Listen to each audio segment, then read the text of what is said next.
Welcome to About the Winelands. In this show, we will be chatting to leaders, influencers, wine producers, restaurants, and other role players. Tune in every Wednesday, Friday, and Sunday for your latest episodes. You will find us on YouTube, Facebook, Instagram TV, Spotify, Apple Podcast, and Google Podcast.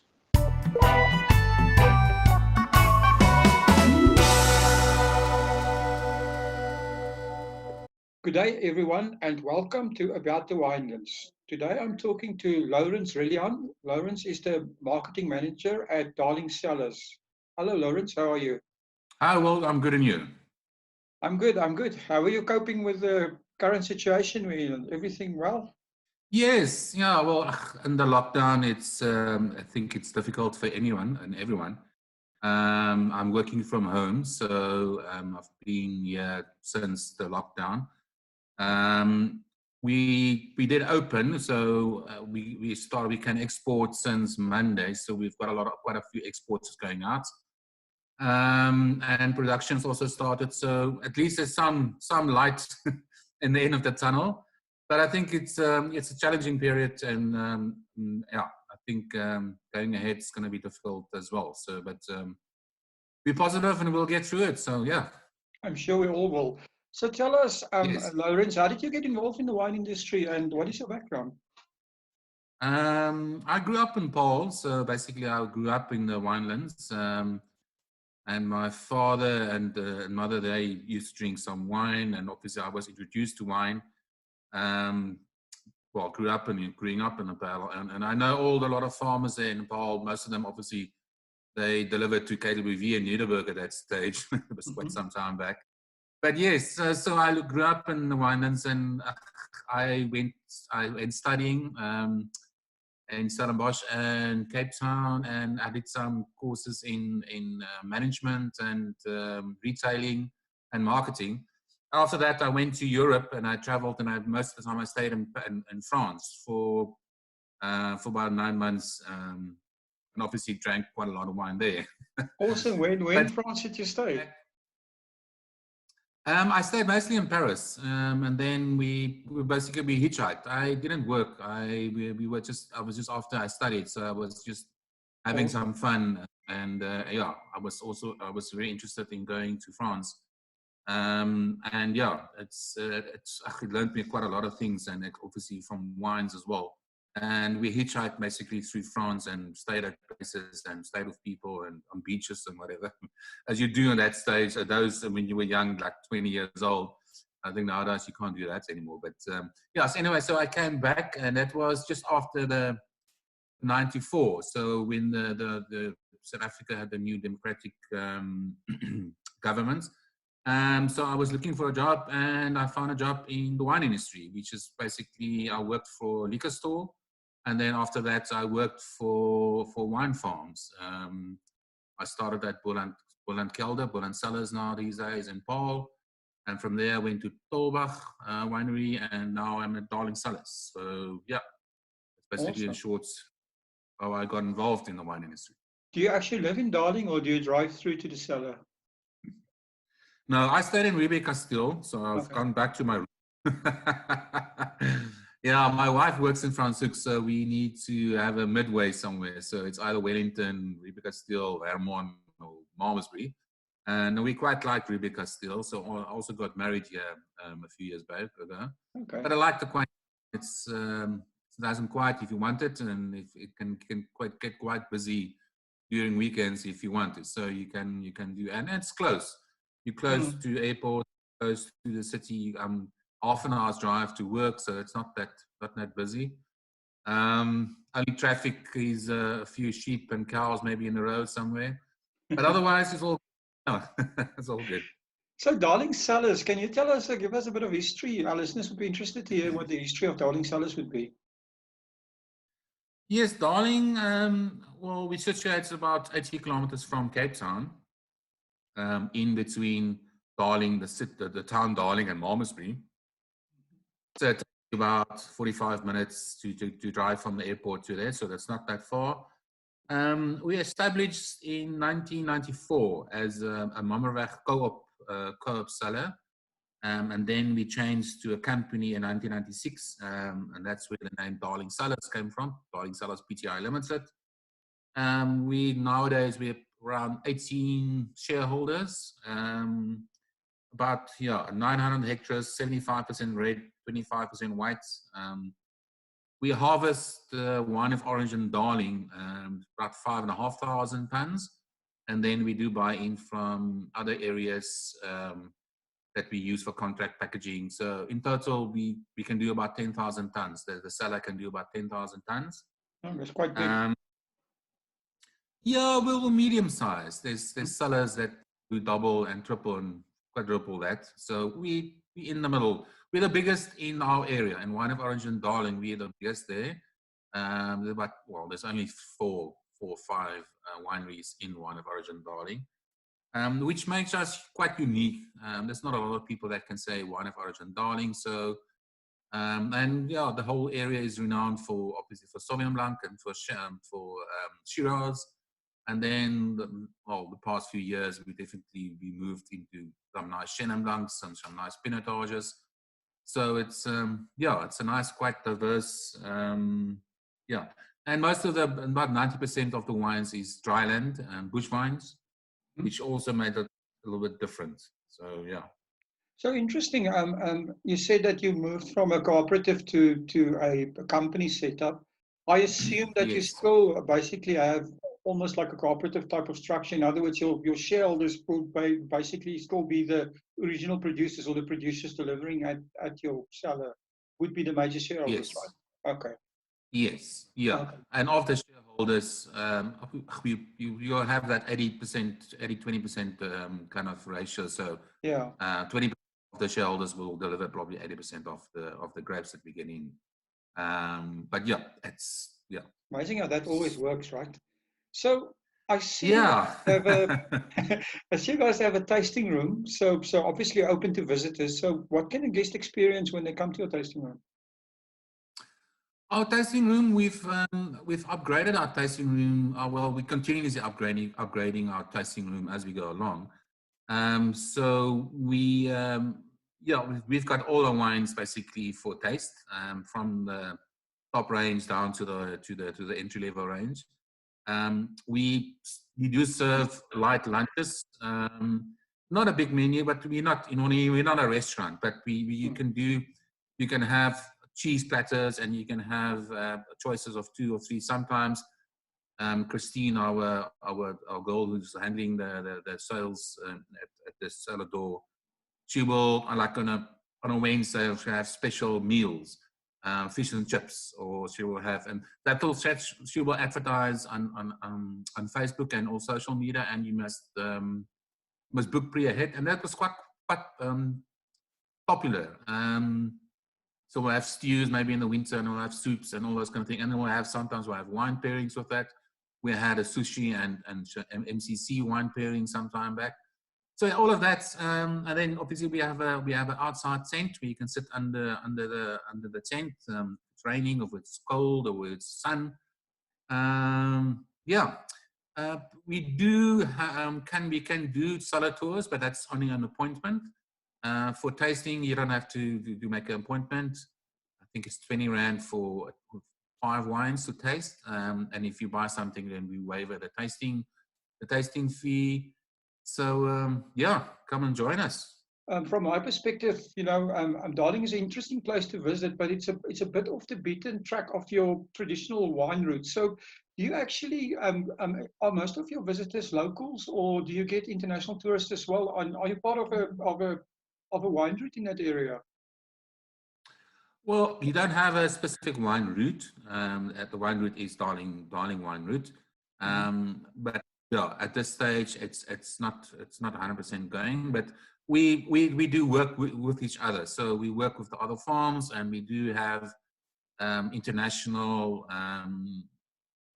tasters or people that media and people that come. You can say we're off the beaten track, but I think we're getting more exposure the past few years. A lot of people, the West Coast is growing quite fast, and a lot of people are going there on holidays and on weekends. So they drive past us, and with a lot of things happening in the town of Darling, like the Darling Brew, and all those kind of things, people do come to the area. So it's just not, we get obviously a lot of locals, but we do have a lot of international trade coming through. And since we've started serving light meals, we had an influx of people. I think our people and our turnover in December doubled from the previous year. So we're definitely growing, and we're getting I think the area is growing, and a lot of people are looking for something different.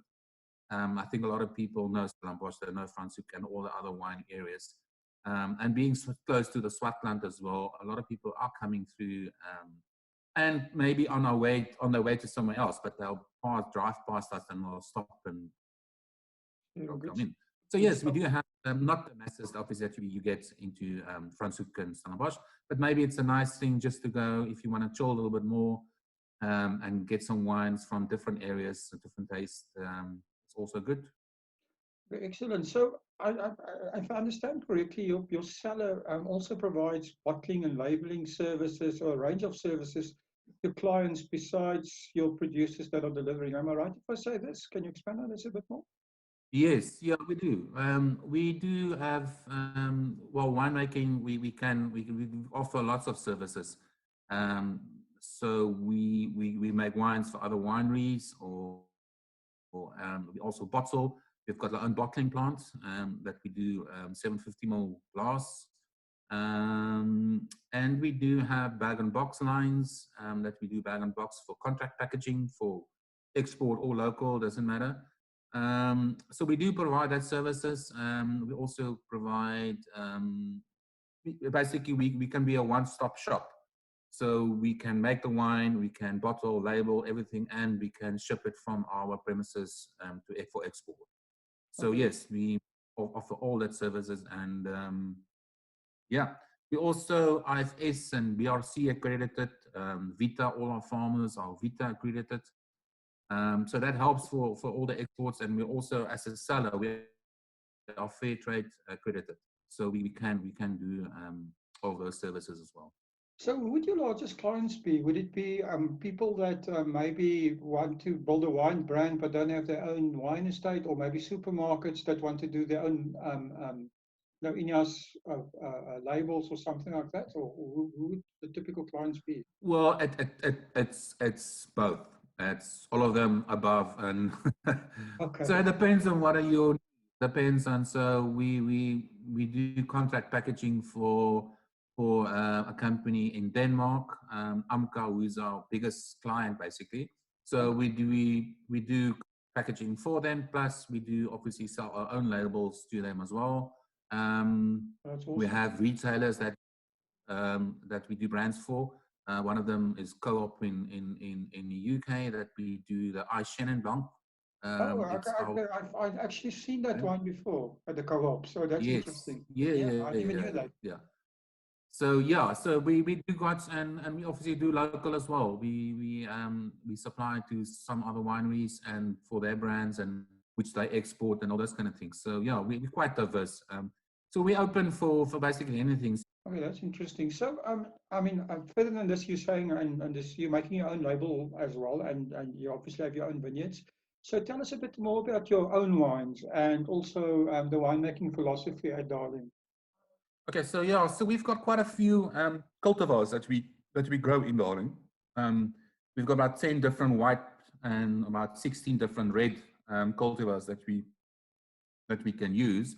But the main ones basically your Chenin Blanc, Chardonnay, Sauvignon Blanc, the white side, and then on the red side, Cabernet, Shiraz, Pinot Noir.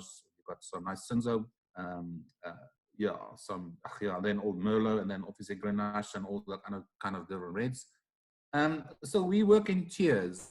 We've got different tiers of our products. So we have a top tier, which is called the Old Bush Vines, which we have two wines in. We've got a Chenin Blanc and a Cinsault. So both of these wines are also part of the Old Vines project.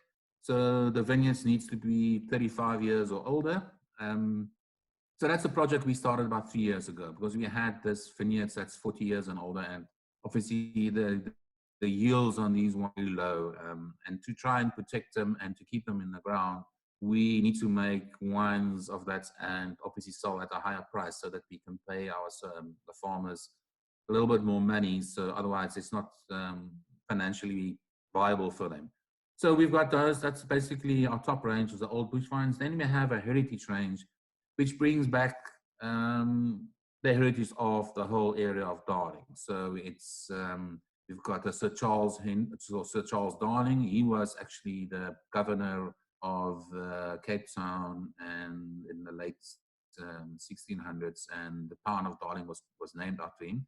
So we named a wine after him, so Sir Charles Darling, which is a Cab Merlot blend, and then we have Lady Anne Darling, which was one of his wives. He had 3 wives, and that is a Sauvignon Blanc Semillon blend.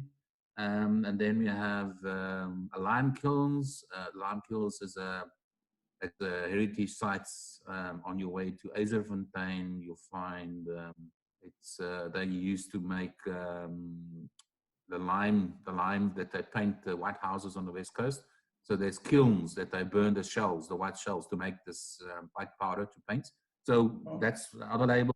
And the last one is the old grain silo, which the whole area started as grain farming in some back. So that's the 4 wines that we have in our heritage range. Then we've got a Gustus range, which is a premium range, which is all single cultivars. You'll get Cabernet, Merlot, Shiraz, Chenin Blanc, Sauvignon Blanc. We've also got a Bukkentraube in that range, which is quite interesting. Bukkentraube is a cultivar that's long lost, forgotten, actually. I think in South Africa, a long time ago, it was quite popular as a sweeter kind of style wine. I remember I we think used there's to about get it 70. in the 80s. We used to get that on the Stellenbosch wine route. It used to be, Yes, yeah, you're yes, right. yes, I yes. actually didn't notice that, but it has been tapering off. I haven't seen it for a while. Yeah, so there's only 70 hectares left in the world, I think, and South Africa's got about 55, and we've got 5.75.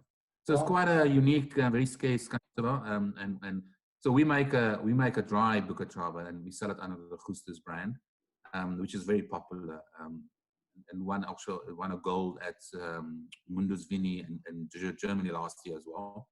So yeah, that's something interesting, something different, and then we've got our reserve range, which we and the Chocoholic is a Pinotage that's part of the reserve range. I'm not sure if you know the Chocoholic. That's like a blue label that's on the market. So it's doing very well. It's one of our best sellers of our red wines in South Africa and international as well. But that the reserve range consists of 4 reds and 3 whites and a rosé, a Pajama Bush, which is a Grenache Sauvignon Blanc Grenache blend. So those wines is mainly you'll find them in basically all of your retail stores. The other wines, it's normally you'll find it online or you'll find it at the cellar door only, because it's more premium and more reserved wine. And then we've got our entry level wines, which is a classic, the Cab Merlot, the classic Cab Merlot, Chenin Sauvignon Blanc. Then we've got some sweet wines as well. And we've got 4 MCCs. So we've got an ultra premium MCC, which falls also on the old bush wine range, which is a 36 months on the lease Chardonnay. And then we've got a normal Blanc de Blanc, which sells very well. We've also got a rosé, which is made of Grenache, which we've got a listing in Sweden. And then we've got a sweet white, which is made of Chenin Blanc. So the MCC range is also doing very well. But yeah, that's basically the ranges that we sell. We do have other labels as well, but that's mostly for export or for certain specific customers. But those are the main, basically, tiers and labels that you'll find at our cellar door. Well, this is quite interesting. It sounds to me like, I mean, you were talking about you're doing quite a bit of exports. Just a quick interruption, but I do need to remind you that we are currently in a very difficult time. The South African government has set up a fund where businesses and individuals can donate to support their country through this crisis. Go to the website now and add your small donation: www.solidarityfund.co.za. www.solidarityfund.co.za. Please join us all in the fight against COVID-19. That is at www.solidarityfund.co.za. Now, let's get on with the show. What is your breakdown between export sales and the local market? Do you sell in supermarkets, that type of stuff as well, or yeah, I mean your own labels now, or not? Yes. Yeah, no, we're quite big in South Africa.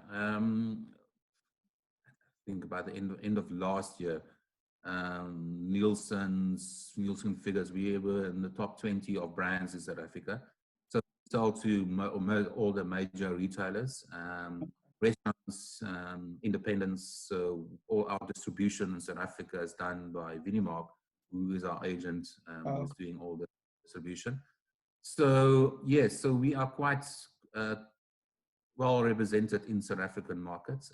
It is a very big market for us, and it's about 65% of our sales, of our packaged sale, bottled sales, which is important for us. And then obviously the difference, the 30% is for export, 40%.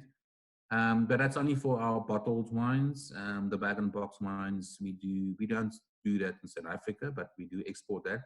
But that's different kind of volume that we do there, quite big. We are available online through different platforms, and the major retailers, I think, with the current situation with lockdown, I think a lot of people are going to start buying online. Mm-hmm. We will also have our own dedicated online site. That's what I wanted to ask you about, because I mean, obviously with the coronavirus, everyone is forced to rethink their business models, right? I noticed that with some of the previous producers I've been speaking to, they refocusing on their online sales, and also on things like wine clubs and stuff like that, to obviously stimulate sales while people might buy now, or if they're not offering a club, they might offer some discounts or something like that. So, do you have any changes or new ideas in mind that came around from this whole Corona thing? Yes, I think we need to think differently. We need to do the marketing differently. We need to do the sales differently. So there's a lot of things that will change and needs to change, and some of them are the online sales. I think people will, and depending on how the levels playing out for the next few months, people will do well. They won't have a choice but to buy online if they're not allowed to go to the normal brick and mortar kind of shops. So yes, we are fixing up and getting more online and specials running on there, and if you join, you get a 5% discount and all those kind of things. And so we are all doing that and planning to see what we can do after the lockdown is finished. So I think it's going to be a bit of a rush. I think a lot of people are going to rush to buy wines and whatever else they need when the lockdown is finished. So by buying now, we're getting orders at the moment, so that people know that they will be first in line to get the deliveries to their home online. So that's one positive. But I think yes, it depends, and the future is we don't know what it holds in. We don't know how long this lockdown is still going to be, and what's going to have the effect for the next few months or years, for that matter. Well, that's true, right? Uncertainty is a big thing in this market at the moment. Yeah. And I think you need to adapt as you go along. You obviously you plan ahead, and we made our plans, and we had a lot of different kind of scenarios that we're playing out to see how we're gonna get through this, and how we're gonna get healthy and survive on the other side. But things can change daily, so you need to adapt as quick as possible as you can, as you see things change. So the opportunities are there. You need to take them, and you need to be active and quick. So one of them are online, yes, and the social media, all of that. But I think that they still do have a place for your normal retail. People will still go buy their retail. I think people will just maybe in the beginning, they'll buy case lots and bulk maybe just to stock up again, because you never know when we're going back to level 5 again. Well, this is true. Again. But I think also another thing that will happen is it's going to take a long time for international tourism worldwide to go back to its previous levels. So we might see a lot of local tourism. Are you planning to maybe expand on your local offering in terms of maybe extending your tasting room or offering more food or something like that, which seemed to work anyway? Is that something you have Yes, in no, we mind? definitely, yeah, definitely. We've already drawn up the plans, everything. We actually wanted to start now in January, February with the alterations. And then luckily, luckily or unluckily, we just extended it for a longer period, and then the lockdown came. Oh, So yes, we're going to extend. We're going to build a formal venue, and so with which we can have different kind of offices, venues, and oh that's yes, awesome. yeah, we want to expand that definitely, and we want to start concentrating on getting tour groups and buses in there, and the offering to make the offer just much more bigger than what we're doing it now. We're doing it slowly. We're doing it step by step. Obviously, cash flow is a big concern for any business, and this time it's going to be very crucial.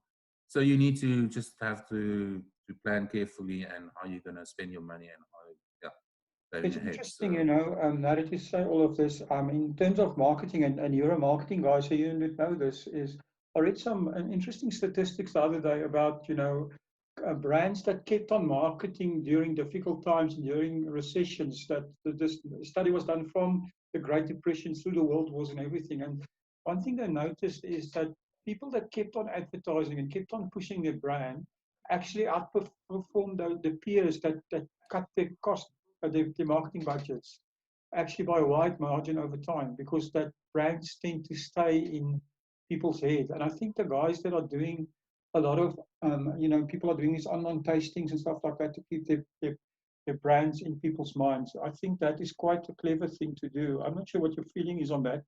And then also, in addition to that question, how important is social media become in your marketing?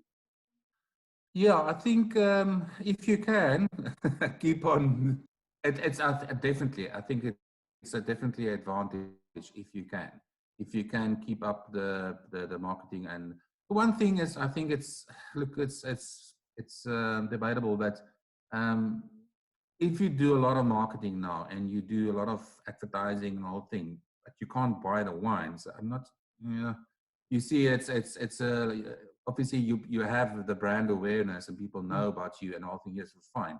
But at this stage, people want to buy your wine, Yeah. and they can't. So it's difficult. So I do think it's good if you can stay on top of it, and if you can keep your marketing budgets as previously, or maybe spend more if you can.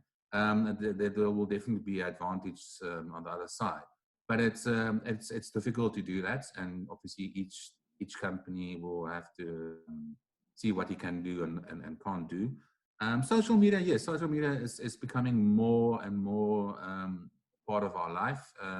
I think the younger generations is much more obviously on the social media side, and the thing is that I think you need to change continuously. You need to have new stuff continuously. Otherwise, people just gonna be bored and just go to the next brand or the next product.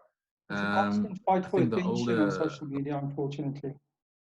yes, yes, and it's relatively cheap, but there is some because everyone can go on there. Obviously, there's the competition is very high. Mm. So yes, it's an easy way, but it's also a difficult way because you need to stand out.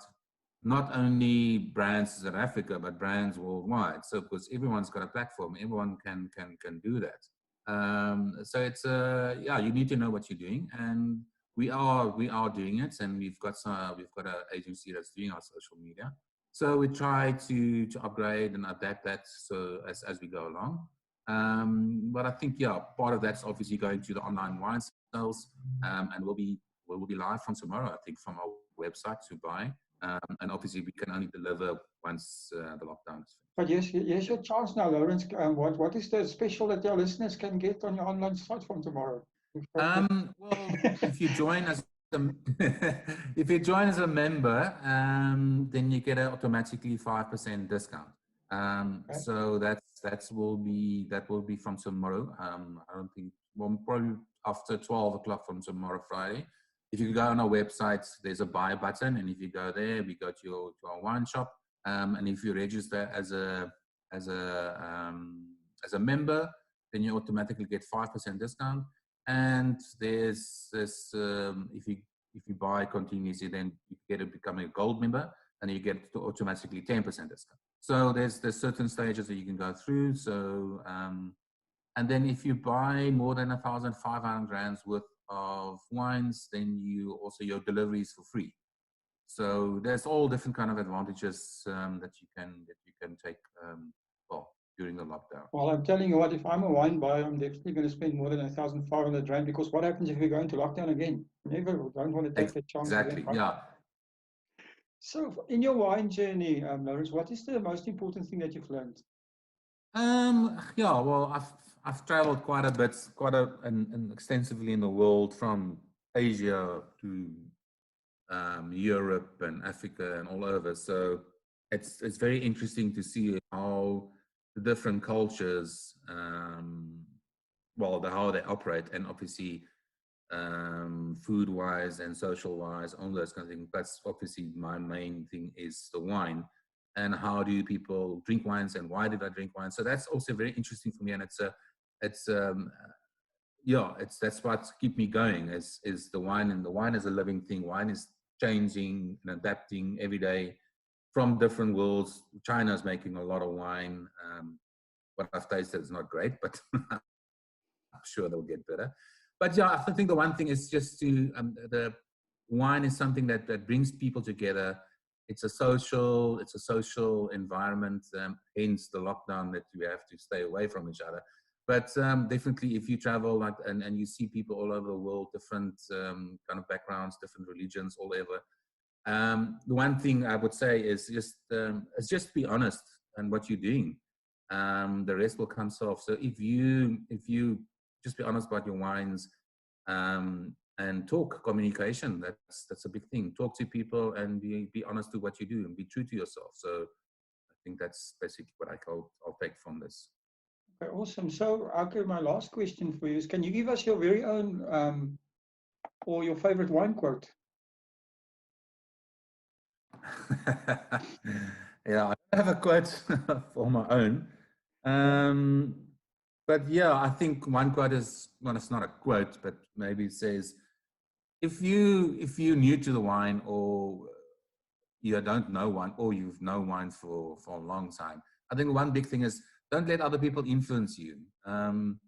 Drink the wines that you like. It doesn't matter which wines it is. It can be different kind of cultivars. It can be sweet. It can be dry, and whatever. I think it's just because wine is such a variety, such a different types of styles and wines in the world. Even just from regions, from us to other regions, you'll find a difference in Sauvignon Blanc. But try and find the wines that you like and drink that. Don't let other people influence you. Awesome. Lourens, how do people find you if they're looking for you? How do they get hold of Darling Cellars? Well, we're on a Facebook, and then it's at Darling Cellars, and then the best is probably just go to our website. It's www.darlingcellars.co.za. So it's as easy as that. And from there, you have all the different kind of contact persons, winemaker, including myself, or some of the marketing or sales people. And yes, there's also online buy button on our website, and then obviously on the Facebook there's a wine shop now. I think that's the link. We situated on between Darling and Malmesbury. So if you're on that way when the lockdown is over and you can drive around a bit, come and visit us. Come for a tasting, and we'll give you a nice tasting. Lourens, that's awesome. We'll leave all the links in the description of the of the show and everything. And I'll make sure to mention that people can buy from tomorrow, 12 o'clock. Yes. But thank you very much for taking the time and appreciate that you spoke to us. And yeah, enjoy the rest of your day and good luck with the rest of the lockdown. Thank you very much. Yeah, and you too. Be safe. Thank you for supporting our show. If you would like to get more exposure for your business, please have a look at our sponsorship options. Thanks again for supporting About the Winelands. Please follow us on YouTube and on our social media channels. All details and links are in the description.